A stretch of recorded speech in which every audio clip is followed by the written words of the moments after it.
Yeah, let me make a point on coding. So one of the reasons why I don't really tweet much anymore is because Twitter is just an outrage machine where people excerpt things you said and then they attack you. And so what I'm about to say is the kind of thing that would get me shredded on Twitter. I'll say it here anyway, even though I'm sure somebody's gonna put it out of context and I'm gonna get shredded on Twitter for it anyway. But that's why I'm not much on Twitter anymore. Um, Basically, yes, you should learn to code.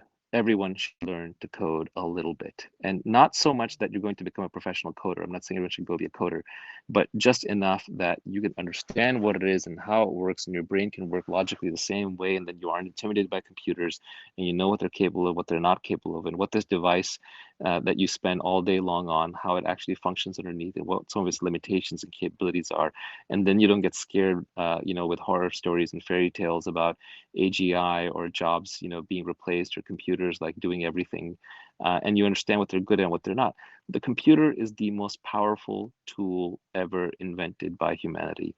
In your pocket, you're carrying the single most powerful thing that all of humanity has ever invented, and it has been made very egalitarian. It's the ultimate Swiss Army knife. It's been stuck in your pocket, and every little bit you can do to figure out how to use that better than you did before is going to give you enormous leverage. So I tell people to learn to code the same reason why I'm sure in the 1600s or 1700s, it was good advice to tell people to learn to read and to write. Yes, not everyone is going to be a great author. Yes, not everyone is going to be an avid reader, but they should all know how to read and write. And I think coding is just the new literacy.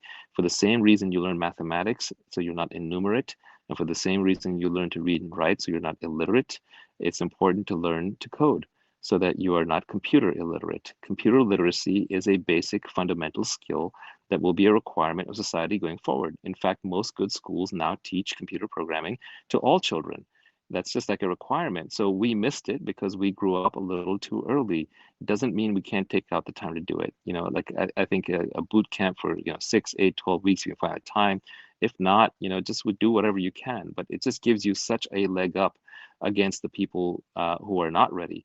Look, one guy famously said, like, in the future, either you're telling a computer what to do or a computer is telling you what to do.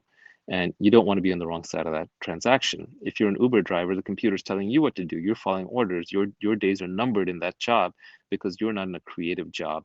On the other hand, if you're the programmer for Uber, then you are the one who's instructing all these drivers around. And yeah, you can argue it's not fair, but you can close that gap, and you can close that gap for you and your kids by learning to code. So even though this will get me shredded in Twitter, I think it is still the best advice I can give to someone who is relatively young and up and coming. Even if you don't plan on coding for a living, learn to code.